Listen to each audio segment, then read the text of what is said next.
అది ఒక అందమైన పల్లెటూరు. తొలి దగ్గర ఉండే చిన్న ఊరు కొలిమేరు. ఎటు చూసిన పచ్చదనం, కొండలు, ఇంకా నీళ్లు. ఆ ఊరిలో వంశీ, మధు మరియు బాబు మంచి స్నేహితులు. ఎప్పుడు నవ్వుతూ తుళ్ళుతూ ఉండేవాళ్ళు. చాలా సరదాగా వాళ్ళ బాల్యం గడుస్తూ ఉండేది. వంశీకి 15 సంవత్సరాలు, బాబుకి కూడా 15 సంవత్సరాలు. కానీ మధు మాత్రం వీళ్ళిద్దరికంటే 2 ఏళ్ళు పెద్దది. ఒకరోజు వంశీ, మధు మధ్య ప్రేమ విషయంలో గొడవ జరుగుతుంది. వంశీ బతిమలాడి ఒప్పుకోమంటాడు. మధు ఒప్పుకోదు, ఎందుకంటే అలాంటి తనకి ఇష్టం ఉండదు. పైగా నువ్వు నాకంటే చిన్నవాడివి అంటుంది. పర్లేదు అని, సీత రాముడి కంటే పెద్ద అని, సచిన్ కంటే అంజలి పెద్దది అని ఏవో ఎగ్జాంపుల్స్ చెప్తాడు. ఫ్రెండ్ మాత్రమే అని ఒప్పుకోదు. బాబు వెళ్ళి అడిగి గొడవ పడతాడు. చెంప చెళ్ళు ముగిస్తుంది. కోపంతో చిరాగ్గా వేగంగా వచ్చేసి, ఇది కాకపోతే ఇంకొకటి వదిలేయి, అదేదో పెద్ద అందగత్తెలా ఫీల్ అవుతుంది, గట్టిగా కొట్టేస్తుందని చెప్పేసి చెంప మీద రుద్దుకుంటూ ఉంటాడు. వంశీ మధు గురించి బాధపడుతూ ఉంటాడు. వంశీ, బాబు మాత్రమే కలుస్తూ ఉంటారు. మధు వీళ్ళని కలవడు కోపంతో, అలాగే మాట్లాడదు. సడన్గా మధుకి పెళ్లి కుదురుతుంది. పెళ్లికి పిలవడానికి వస్తే, పోవే పో, ఏ మొహం పెట్టుకొచ్చావు అని అరుస్తాడు బాబు. వంశీ ఆగరా అంటాడు. కానీ బాబు మాత్రం వెండు. నేను నీతో అన్నీ మర్చిపోయి పెళ్లికి పిలుద్దాం అనుకున్నా, కానీ వీడితో చెప్పి నన్ను తరిమేస్తున్నావా అని వంశీని అడుగుతుంది. కోపంతో బాబు వైపు చూసి కొంచెం గ్యాప్ ఇచ్చి, ఇలాంటి వాడితో తిరిగితే నువ్వు పచ్చి వెదలా తయారవుతావు అని వంశీకి వార్నింగ్ ఇచ్చి వెళ్ళిపోతుంది. ఏంట్రా ఇది, నిన్ను సపోర్ట్ చేస్తున్నానని నన్ను తిడుతుంది, అయినా నీకంటే నాకు అదేమీ ఎక్కువ కాదు అని ఓదారుస్తాడు బాబు. అందుకు థ్యాంక్స్ అన్నట్టు చెమర్చిన కాళ్ళతో హగ్ చేసుకుంటాడు వంశీ. మధు పెళ్ళయి కారులో అత్తారింటికి వెళ్తుంటే వంశీ బాధతో దీనంగా చూస్తూ ఉంటాడు. మధు వంశీని, బాబుని చూసి ముఖం తిప్పుకుంటుంది. పోతే బాగునిరా అని కసురుకుంటాడు బాబు. కానీ వంశీకి మధుపై కోపం పెరుగుతుంది. అలా కోపంతో పళ్ళు పెరుగుతూ చూస్తూ ఉంటాడు. కాలం ముందుకు సాగింది. వాళ్ళు అక్కడ చదువులు పూర్తి చేసి హైదరాబాద్ వెళ్తారు. బాబు చేసిన ఎంబీబీఎస్ సబ్జెక్ట్స్ డింకీలు కొడుతూ మొత్తానికి ఒక జూనియర్ డాక్టర్గా ఒక పెద్ద హాస్పిటల్లో అసిస్టెంట్గా జాయిన్ అవుతాడు. అందుకని ఈ విషయం తెలిసిన సీనియర్ డాక్టర్ పద్మాకర్ చాలా చిన్న పనుల్ని అప్పగిస్తూ ఉంటాడు. ఆయన ఒక పెద్ద డాక్టర్ ఆ హాస్పిటల్లో. నాకు ఒక జూనియర్ డాక్టర్ స్థాయి పనులు చెప్పండి, మీరేమో కాంపౌండర్ స్థాయి పనులు చెప్తున్నారు అంటాడు. పద్మాకర్, ఇంకా టైం పడుతుంది, ముందు వర్క్ నేర్చుకో, పర్ఫెక్షన్ ఇంపార్టెంట్, ఒక కాంపౌండర్లో నేర్చుకోవాలి అని నవ్వుతూనే చురకలంటిస్తాడు. పద్మాకర్ని తన గురువుగా భావించి పని నేర్చుకుంటూ ఉంటాడు బాబు. వంశీ తాను చేస్తున్న ఐటీ కంపెనీలో మేనేజర్ స్థాయికి వెళ్ళి ముంబైలో ప్రమోషన్ వచ్చి వెళ్ళిపోతాడు. వంశీ వాళ్ళ మేనవాళ్ళు కృష్ణ వాళ్ళ ఊరిలో ఇంజనీరింగ్ సెకండ్ ఇయర్ చదువుతూ ఉంటాడు. కానీ బాబు సలహా మేరకు మంచి స్టడీస్ కోసం అక్కడి నుంచి హైదరాబాద్లోని కేఎస్ఆర్ కాలేజీలో బాబు దగ్గర ఒకటి చదువుకుంటాడు. అక్కడ అతనికి రాము పరిచయం అవుతాడు, బాగా ఫ్రెండ్ అవుతాడు.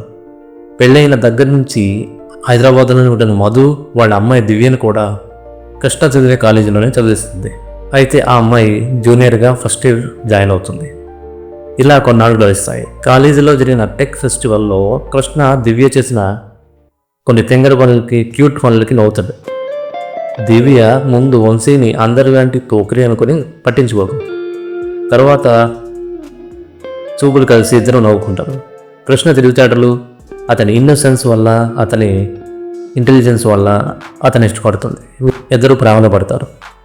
కానీ బాబు మాత్రం కృష్ణని సాయంత్రం 9 దాటితే ఎవరిని కలవడం. అదేంటి అని అడిగితే, సాయంత్రం 9 దాటితే మా బాబు మామకి ఎవరిని కలవడానికి కానీ ఫోన్లో మాట్లాడడానికి కానీ ఇష్టం ఉండదు, నో ఫోన్ నో మీటింగ్స్ అంటాడు. ఎందుకు అంటే మా బాబు మామ చాలా స్ట్రిక్ట్ అంటాడు. రాము అడిగినా అదే విషయాన్ని చెప్తాడు. ఇంట్లో దివ్య వాళ్ళ అమ్మ మధుకి కృష్ణని పరిచయం చేస్తుంది. కృష్ణని ఎక్కడో చూసినట్టు అనిపిస్తుంది మధుకి, తనకి గుర్తురాదు. వంశీ మేనల్లుడు అన్న విషయం తనకు తెలియదు.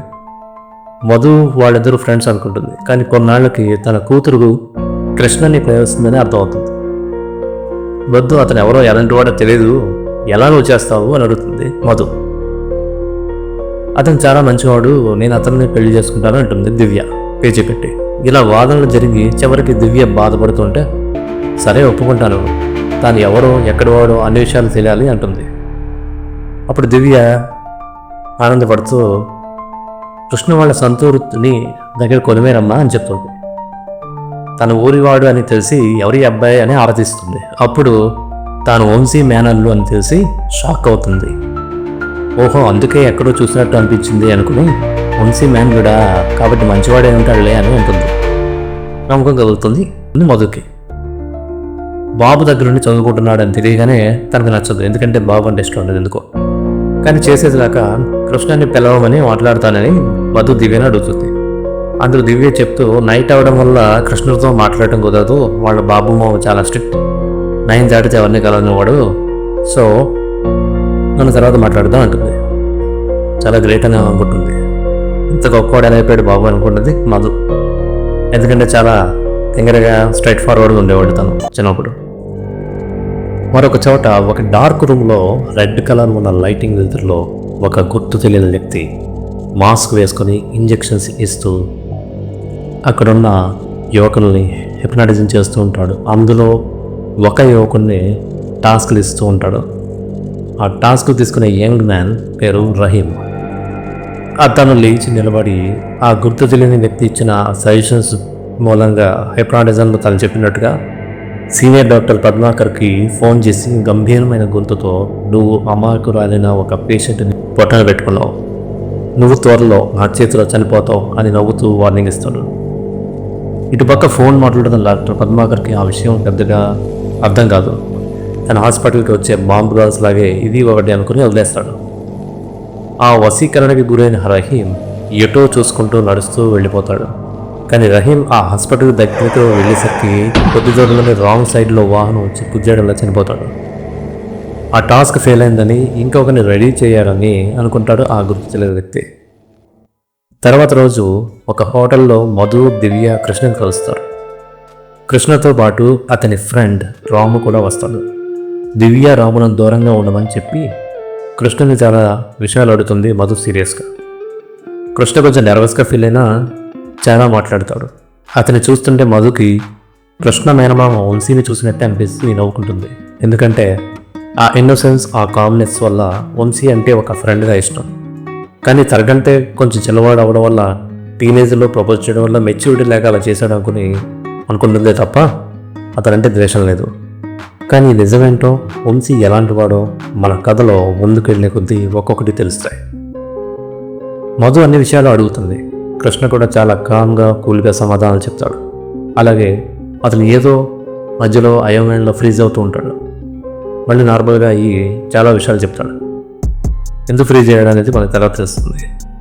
అతని చదువు, మంచితనం చూసి మధు బాగా సీరియస్గా ఆలోచించి కొంత గ్యాప్ ఇచ్చి కృష్ణ ఏమవుతుందో అని భయపడుతూ టెన్షన్గా చూస్తుండగా, దూరంగా ఉన్న దివ్య, రాము కూడా టెన్షన్తో చూస్తుండగా ఓకే అన్నట్టుగా కళ్ళతో అంగీకారం తెలుస్తుంది. దివ్య, కృష్ణ చాలా థ్యాంక్స్ అని చెప్తారు. మా అమ్మ పార్టీవరా అని చెప్పి రాము కేరింతలు కొడతాడు. కానీ మీ ఇద్దరు సెటిల్ అయ్యాకే పెళ్ళి, అంతవరకు మీరు ఫ్రెండ్స్గా మాత్రమే ఉండాలి, అంతేగాని ఎటువంటి పిచ్చి వేషాలు వేయకూడదు, నాకు తెలియకుండా కలవకూడదు అని వార్నింగ్స్ ఇచ్చి, మీకు నేను ఫ్రీడమ్ ఇస్తాను, బట్ మీరు మీ లిమిట్స్లో ఉండాలి అంటుంది మధు. దివ్య, సరే అమ్మా, మాకు ప్రాపర్టీ పెళ్లి చేసుకునే ఆలోచన లేదు అంటుంది. ఇంటికి వచ్చి బాబుకి అన్ని విషయాలు చెప్పి మధు ఒప్పుకున్న విషయం కూడా చెప్తాడు కృష్ణ. బాబు ఆనందిస్తాడు. త్వరలో కలుస్తాను, మీ మామ వంశీ నేను ముంబై నుంచి రాగానే వెళ్తాము అంటాడు. ఒక చోట ఇందాక మనం చెప్పుకున్న ఆ గుర్తు తెలియని వ్యక్తి తన చిన్న బాస్ చీకట్లో రెడ్ రూమ్ నుంచి మాట్లాడుతూ ఉంటాడు. ముందుకు వస్తూ ఉంటాడు. తెలుసుగా, నువ్వు అతన్ని సిద్ధం చేయి, త్వరలోనే ఆ డాక్టర్ని చంపేయాలి, మొన్న మిస్ అయ్యాడు కానీ ఈసారి మిస్ కాకూడదు, ఎలా చేస్తావో నీ ఇష్టం అని చెప్పి వెళ్ళిపోతాడు ఆ బాస్. సరే బాస్, మీరు చెప్పినట్టే మరో గుర్రాన్ని రెడీ చేస్తున్నా, ఈసారి మిస్ అవ్వడు అనుకుంటున్నా అని చెప్పి తన బాస్ వెళ్ళిపోయాక ఏదో పరికరాన్ని స్విచ్ ఆఫ్ చేస్తాడు. ఒకరోజు కాబోయేవాళ్ళని మధు ఇంటికి డెన్లోకి పిలుస్తుంది. సరదాగా అది ఇది మాట్లాడుకుంటారు. అందరూ ఆనందంగా ఉండగా కృష్ణ ఈసారి బాగా ఫ్రీజ్ అయ్యి కళ్ళు తిరిగి పడిపోతాడు. హాస్పిటల్లో జాయిన్ చేస్తుంది మధు. హాస్పిటల్లో జాయిన్ అయిన కృష్ణ దగ్గర మధు డాక్టర్ ఉంటారు. దివ్య బయట ఉండి కంగారు పడుతుంది. ఏమీ కాదని ధైర్యం చెప్తాడు రాము. డాక్టర్ ఏం లేదు, స్టడీస్ ప్రెషర్ వల్ల అలా అయి ఉంటుందని చెప్పి కొన్నాళ్ళు స్ట్రెస్కి మందులు వాడడం మంచిది అని చెప్తుంది. కృష్ణ నిద్రలేచాక మధు కూర్చొని మాట్లాడుతూ, మరీ ప్రెషర్ పెట్టుకుని చదవడం ఎందుకు అవసరమా, నువ్వు ఆల్రెడీ టాపర్ వంటి కదా, అంతలా కష్టపడి చదవాల్సిన అవసరం ఏముంది అని అంటుంది. అప్పుడే బాబు కూడా కంగారుగా వచ్చి కృష్ణని చూస్తాడు. అంతా బాగానే ఉందా, ఏమి పర్లేదు కదా అంటాడు. స్ట్రెస్ తీసుకోకురా అంటే వినవు. నీ మామ వంశీ నీ విషయం తెలిస్తే కంగారు పడిపోతాడు అంటాడు బాబు. మధు బాబుని చూస్తుంది. నువ్వు బాబు కదా అంటుంది మధు. బాబు మధు వైపు తిరిగి నువ్వు మధు అని ఆశ్చర్యపోతాడు. తను డాక్టర్గా పనిచేస్తున్నానని చాలా పద్ధతిగా మాట్లాడతాడు. మధు కూడా చాలా మారిపోయాడని నవ్వుతూ మాట్లాడుతుంది. నువ్వు కృష్ణని స్ట్రెస్ తీసుకోకు అంటున్నావు, బాగానే ఉంది, కానీ మరి నువ్వే స్ట్రిక్ట్ అంటు కదా. మా దివ్య చెప్పింది, ఈవినింగ్ 9 దాటితే ఫోన్ ఉండదు, నో బైటింగ్స్, ఓన్లీ స్టడీస్ అంట కదా అంటుంది. బాబు నవ్వుతూ, అదేం లేదు, నేను స్మార్ట్ ఫోన్కి బయట తిరగడానికి మాత్రమే పర్మిషన్ అవ్వను. ఎందుకంటే ఇప్పుడు చాలామంది చిన్న వయసులోనే ఫోన్స్ బాగా వాడి కళ్ళు సమస్యలు తెచ్చుకుంటున్నారు, పాడైపోతున్నారు. అలాగే చెడు తిరిగి కెరీర్ నాశనం చేసుకుంటున్నారు. నేను వంశీ మాట్లాడుకుని మళ్ళాగా ఒక పద్ధతి లేకుండా ఉండకూడదని కృష్ణని జాగ్రత్తగా చూసుకుంటున్నాం. అందుకే వాడిని ఎవరిని కలవనివ్వను. ఎవరైనా కలవాలంటే మా ఇంటికి రమ్మంట. అంతెందుకు, మన రాము ఈవినింగ్ వస్తూ ఉంటాడు అంటాడు.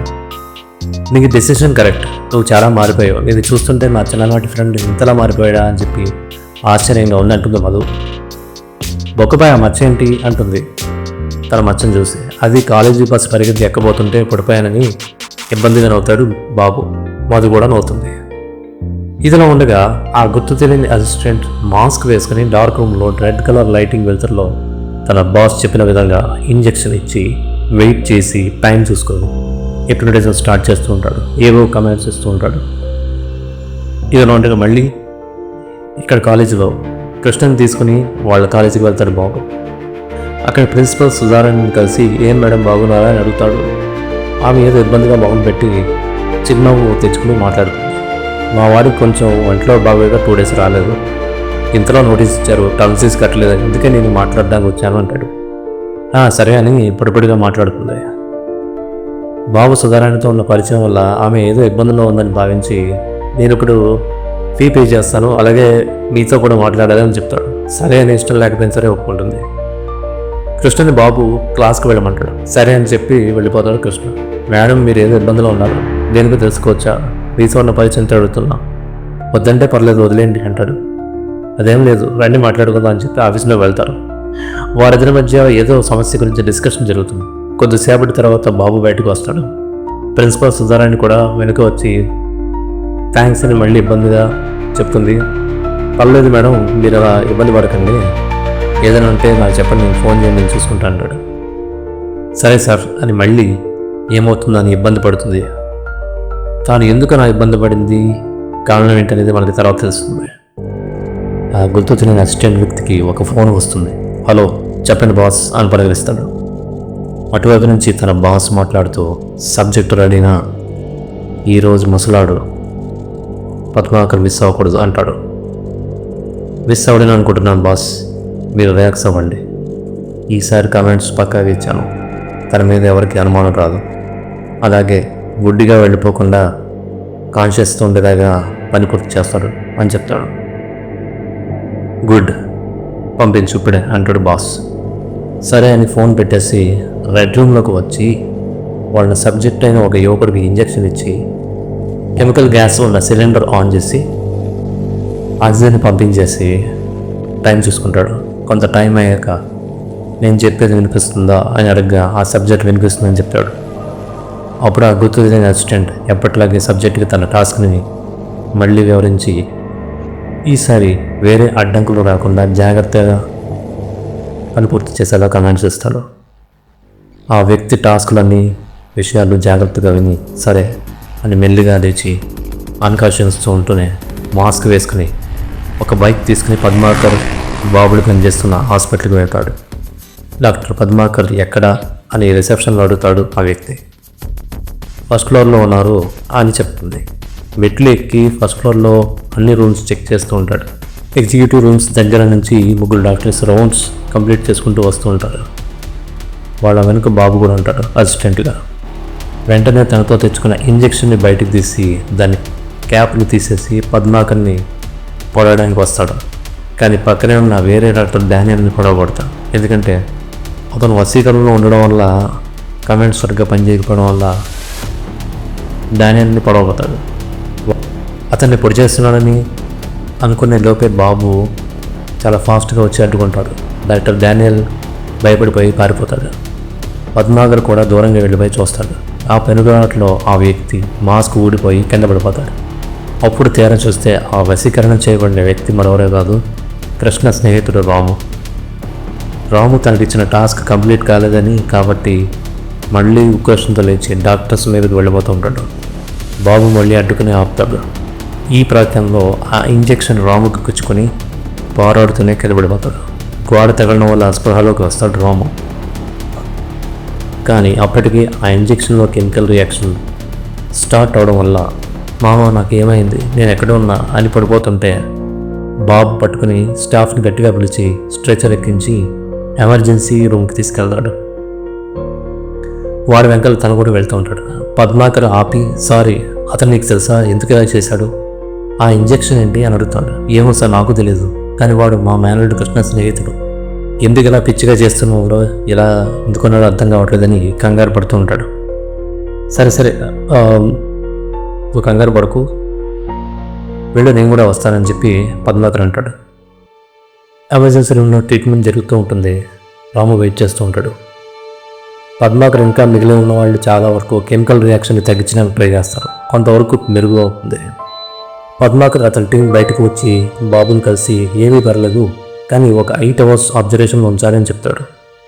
చాలా థ్యాంక్స్ సార్, నేను ఇక్కడే ఉంటాను అంటాడు. సరే అంటాడు పద్మాకర్. కొంత సమయం గడిచాక పోలీసులు వచ్చి రాము ఎక్కడి వాడు, ఎందుకు అలా అటాక్ చేశాడు ఇలాంటి విషయాలు అడుగుతాడు బాబుని. బాబుకి ఏమీ తెలియదు కానీ కంగారు పడిపోయి అన్ని విషయాలు చెప్తాడు. రాము తన మేనల్డ్ ఫ్రెండ్ అని వాళ్ళతో ఖమ్మం అని చెప్తాడు. ఇంకా మిగిలిన విషయాలు తెలియవు అంటాడు. పోలీసులు పద్మాకర్తో కూడా దూరంగా వెళ్ళి ఏదో విషయాన్ని మాట్లాడతారు. బాబు ఏమవుతుందో అని ఆలోచిస్తూ అటు ఇటు తిరుగుతూ ఉంటాడు.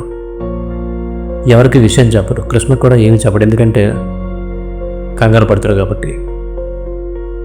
ఇంకా 4 hours అబ్జర్వేషన్లో ముగుస్తుంది అనగా మళ్ళీ వస్తాను, మా కృష్ణ కంగారు పడుతానని చెప్పి పార్కింగ్ ఏరియాకు వెళ్ళి బిగ్ స్టార్ట్ చేసి హాస్పిటల్ దాటేలోపు నర్స్ దగ్గర నుంచి మళ్ళీ కాల్ వస్తుంది. రాముకి చాలా సీరియస్గా ఉందని చెప్తుంది. బాబు కంగారు పడి పైకి పరిగెత్తుకుంటూ వస్తాడు. 2 డాక్టర్స్ ఆక్సిజన్ మాస్క్ పెట్టి డిఫిబ్రిలేటర్ షాక్స్ ఇస్తూ బతికించడానికి ట్రై చేస్తూ ఉంటారు. కానీ ఫిట్స్ వచ్చిన వాడిలా చాలా షాక్ అయిపోయి కిలకిలా కుట్టుకుపోయి చనిపోతాడు. డాక్టర్స్ ఆశ్చర్యపోయి డిసప్పాయింట్ అయిపోతారు, ఎందుకు అలా జరిగిందా అని. బయటకు వచ్చి బాబీకి సారీ చెప్తారు. కారణం కూడా తను మాకు తెలియదని చెప్తారు. ఇంతలో పద్మాకర్ కూడా వచ్చి చూసి బాధపడి వెళ్ళి మళ్ళీ పోలీసులకు ఇన్ఫర్మేషన్ ఇస్తాడు. వాళ్ళు వస్తే ఏదో మాట్లాడుతూ ఉంటాడు.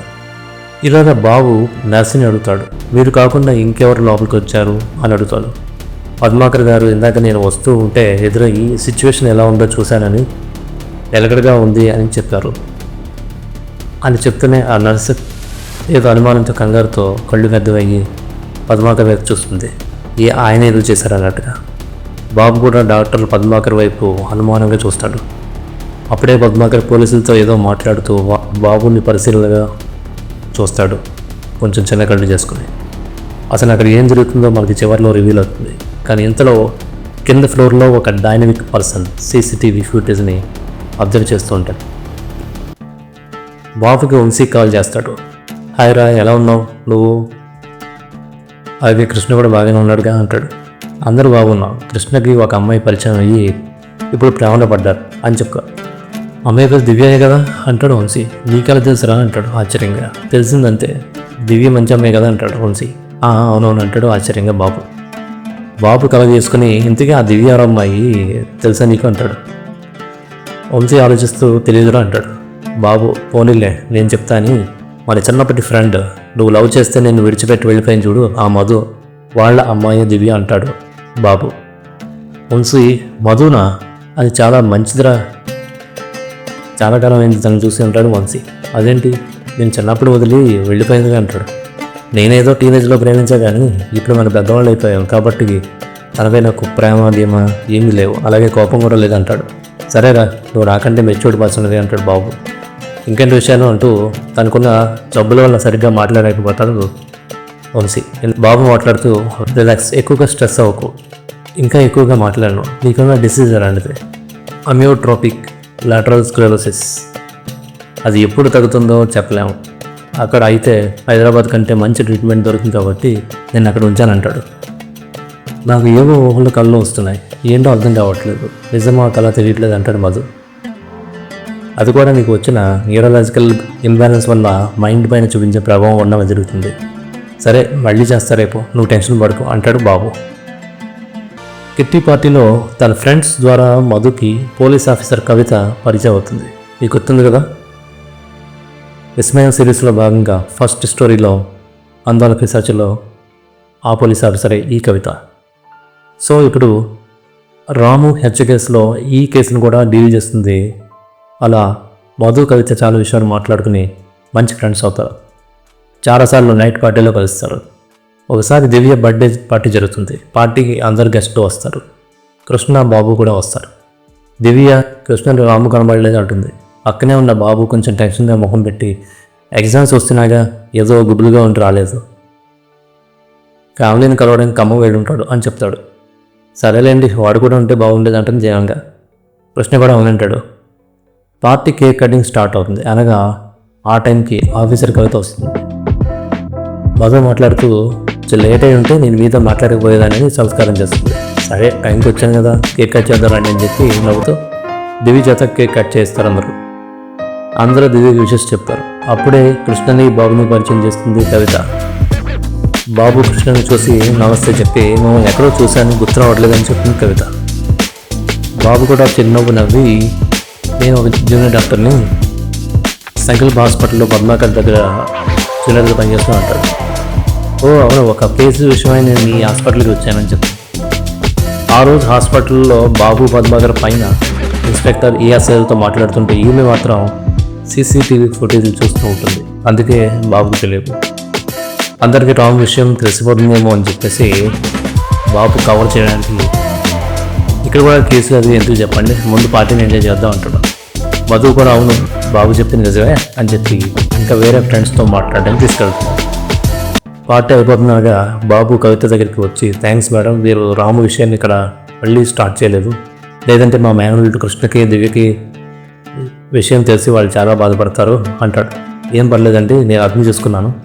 మిమ్మల్ని మీ హాస్పిటల్ గురించి నేను కొన్ని విషయాలు అడగాలి, తప్పుగా అనుకోవద్దు, ఈ టైంలో అడుగుతున్నానని, నాకు టైం సరిపోవట్లేదు, అందుకే 24/7 పర్సనల్ పనుల్లో కూడా డ్యూటీ చేస్తున్నా అంటుంది. పర్లేదు మేడం అంటాడు బాబు. ఆ రోజు మీరే ఎవరికి ఏమీ కాకుండా రాముని ఆపారంట కదా అని అడుగుతుంది. అవును మేడం, రాము చాలా మంచివాడు, కానీ అలా ఎందుకు చేశాడో పిచ్చి పెట్టినట్టు నాకు ఎప్పటికీ అర్థం కావట్లేదు అంటాడు. ఏదో పగబడినట్టు పిచ్చి పట్టినట్టు బిహేవ్ చేశాడంటాడు. కానీ తనకి దెబ్బ తగలగానే తను మామూలు మనిషి అయిపోయాడు. తను గుర్తుపడ్డాడు. కానీ ఇంతలోనే ఆ ఇంజక్షన్ తనకు గుచ్చుకోవడం వల్ల స్ప్రో కోల్పోయాడని తనకు తెలిసిన విషయాలు చెప్తాడు. ఓకే, ఆ రోజు హాస్పిటల్లో రాము రూమ్ దగ్గర మీరు, నర్స్, ఇంకా 2 డాక్టర్స్, సీనియర్ డాక్టర్ పద్మాకర్ వచ్చి వెళ్ళినట్టు సీసీటీవీ ఫుటేజ్లో కనిపిస్తుంది. మీలో ఎవరో అతను ఏదో చేశారని అడ్డగొట్టు. అలాగని నాకు ఏ ఆధారం కూడా దొరకలేదు, కానీ నేను ట్రై చేస్తూ ఉంటా అని చెప్తుంది కదా. ఓకే మేడం, నేను మీకు సహకరిస్తా.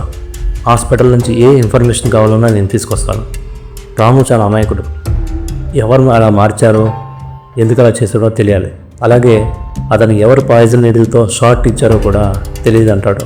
కవిత కొంచెంసేపు ఆలోచించి, డోంట్ వరీ, నేను కనిపెడతా. మీరు మాత్రం హాస్పిటల్లో ఎవరి మీద అనుమానం ఉన్నా, చిన్న క్లూ దొరికినా వెంటనే అది చెప్పండి అంటుంది. ఈలోగా కృష్ణ అక్కడికి వచ్చి, మా అమ్మ వెళదాం అంటాడు.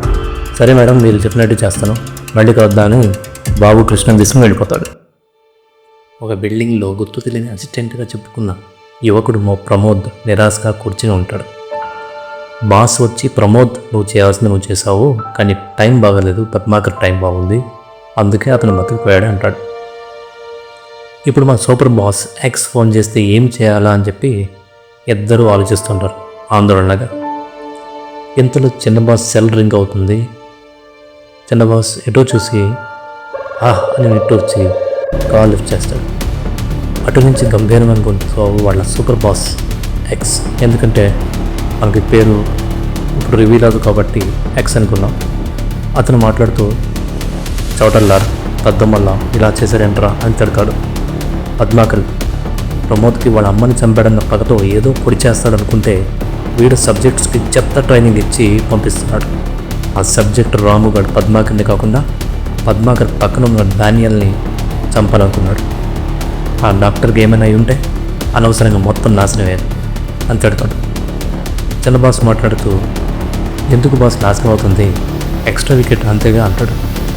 ఫూల్, మనం మన పని మాత్రమే చేయాలి, అంతేగాని మన టార్గెట్ పక్కన వాటిని కూడా కెలుక్కుంటూ పోతే మొత్తానికి మోసం వస్తుంది, మన సిస్టమ్ మొత్తం నాశనం అవుతుంది అని చెప్తాడు.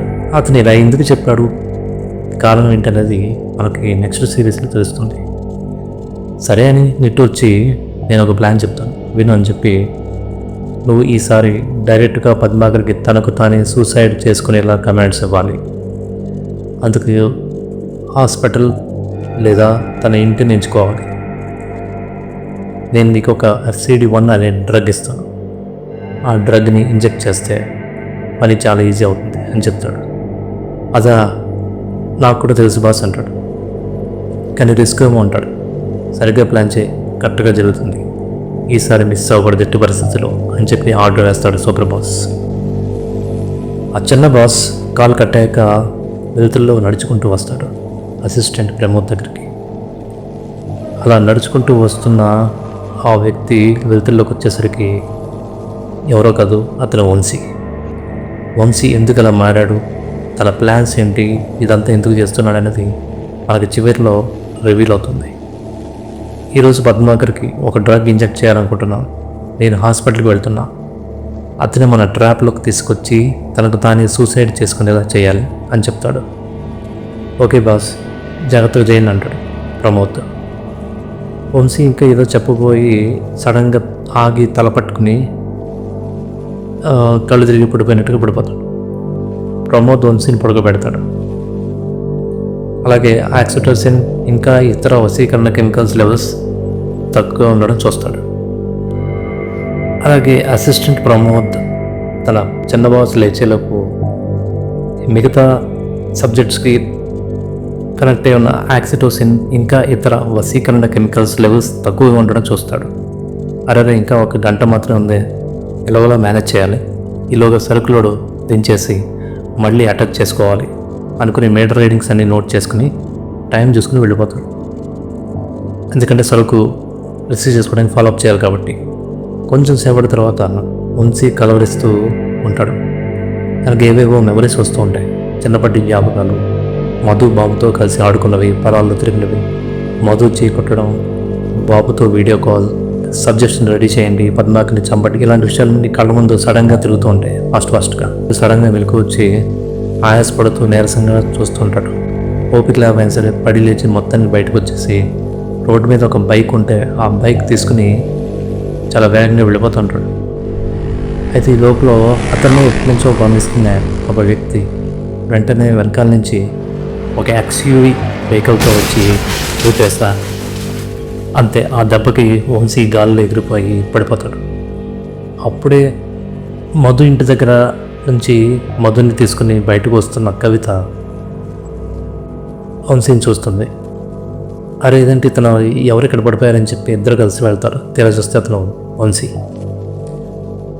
దగ్గరికి వెళ్ళి చూసేసరికి వంశీ అయోమయంగా చూస్తూ వాళ్ళిద్దరిని చూసి అన్న అని మర్చిపోతాడు.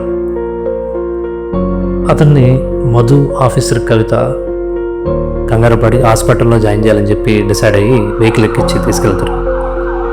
మధు బాబుకి ఫోన్ చేస్తుంది.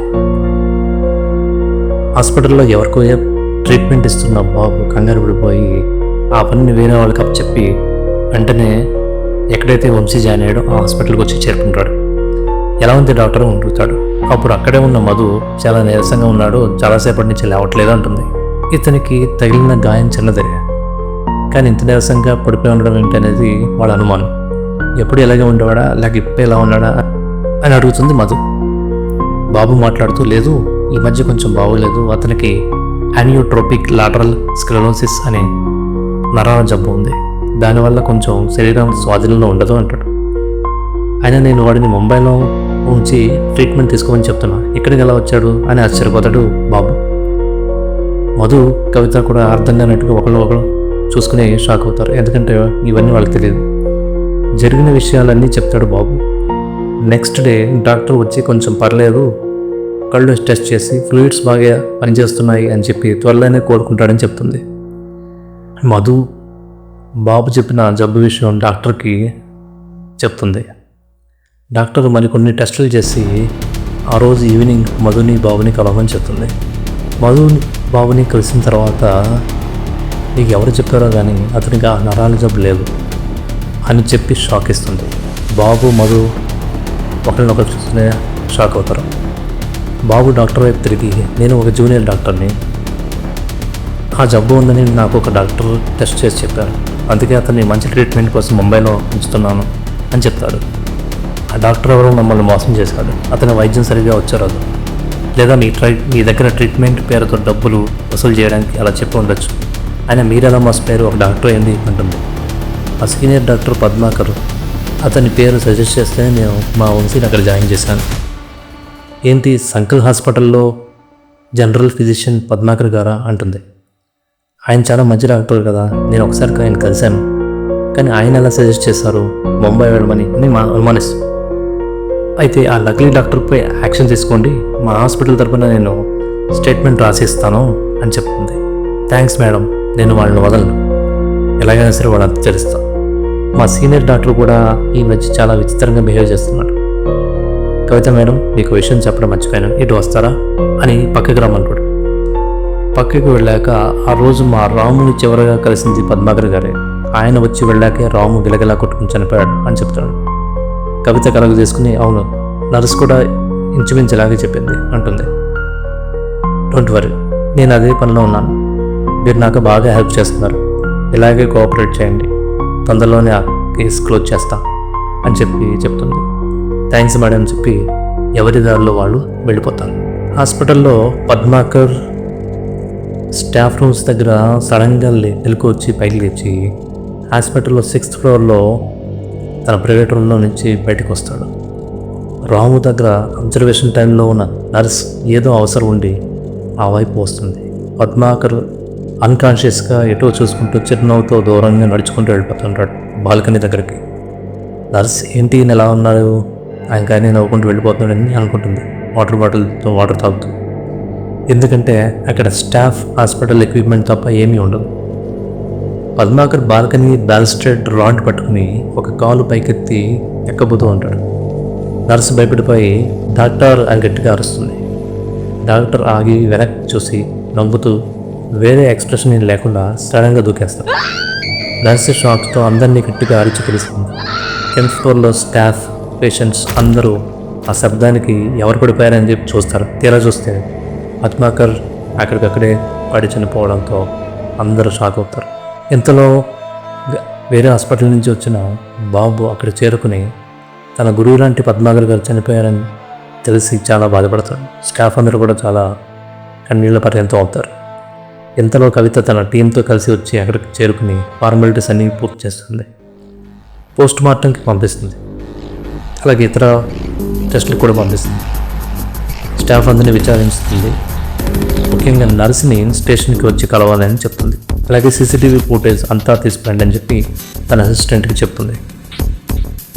కవితకి మోహన్ కేసు గురించి మోహన్ ఫ్రెండ్ అయిన ఆ ఏరియా ఎమ్మెల్యే నుంచి ప్రెజర్ ఎక్కువవుతుంది. ఇంతలో ఈ వరుస హత్యలు కూడా రావడంతో కంటిన్యూస్గా అదే పని మీద పనిచేస్తుంది. మోహన్ కేసు గురించి ఫోన్ చేసిన ఆ ఏరియా ఎమ్మెల్యే ఎవరో మీకు తెలుసు కదా, అందాల పిశాచి స్టోరీలో మోహన్ ఫ్రెండ్. మీకు ఎక్కడ తెలియకపోతే ఆ స్టోరీ కూడా చూడండి. సో పద్మ అలియాస్ నీరజ రూమ్లో దొరికిన సెరమ్స్ అలాగే ఇంపార్టెన్స్ మందుల్ని వాళ్ళ ల్యాబ్ డాక్టర్తో టెస్ట్ చేసి పైన ఉన్న బాటిల్, స్ట్రిప్స్ అలాగే లోపల ఉన్న మందులకు సంబంధం లేదని తెలుస్తుంది. పద్మ సీక్రెట్స్లో ఉన్న డాక్టర్ కరీం గురించి ఆరా తీస్తుంది. కానీ అతనే ఈ హత్యలో పాల్గొన్నాడు అనడానికి సాక్ష్యాలు పూర్తిగా రాబట్టాలి. అలాగే ఇప్పుడు జరుగుతున్న హత్యల్లో కూడా కెమికల్స్, కొన్ని మందులకు సంబంధించి రాము, పద్మాకర్ అలాగే రోడ్ ప్రమాదంలో చనిపోయిన మొదటి సబ్జెక్ట్ రహీం గురించి కూడా తెలుస్తుంది. ఎందుకంటే తను కూడా కెమికల్స్ ఇదే రకమైన కెమికల్స్తో చనిపోతాడు.